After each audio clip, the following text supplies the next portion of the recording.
చూడండి, ఇర్మియా చెప్పిందా ఏది వాళ్ళు వినలే. ఏడ్చుకుంటే చెప్పినాడు, రొమ్ము కొట్టుకొని చెప్పినాడు, తల కొట్టుకొని చెప్పినాడు, ఎదలు బాదులుకొని చెప్పుకున్నాడు, ఎత్తిపైన దుమ్ము దూరి వేసుకొని చెప్పినాడు. అయినా వినల. ఇప్పుడు వాళ్ళు వెళ్ళిన స్థితిని బట్టి వాళ్ళు వెళ్ళి మళ్ళా అయ్యో మేము ఇర్మియా చెప్పినప్పుడు మీరు వినలేదే, ఆ ప్రవక్త మాకు వచ్చి చెప్పినాడు, ఇవన్నీ మేము కలిగి ఉంటామని చెప్పినాడు. ఓషయ చెప్పినాడు, ఏషయ చెప్పినాడు. వీళ్ళు ఎవ్వరు చెప్పినా కూడా వాళ్ళు చెవులు పట్టలేదు. కానీ వాళ్ళు కలిగిన స్థితిని బట్టి మళ్ళీ ఒకసారి రియలైజ్డ్ అయినా దేవుడు దాని నుంచి త్వరగా వాళ్ళని తీసుకురావాలని ఆయన ఆలోచన వెళ్ళి చేయాలి. 80 సంవత్సరాలండి వారు బానిసత్వంలో.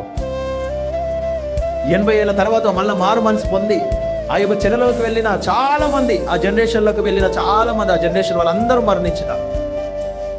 కొత్త వాళ్ళందరూ మళ్ళా రెండోసారి టెంపుల్ కట్టి మళ్ళీ ప్రవేశించారు.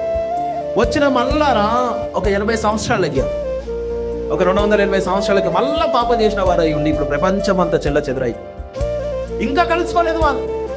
2000 సంవత్సరాలు ఎక్కడంటే గాలి ఆవిడ వాళ్ళు అయిపోయినా 12 గోత్రాలు వాళ్ళు ఇంకా కలుసుకోవాలి.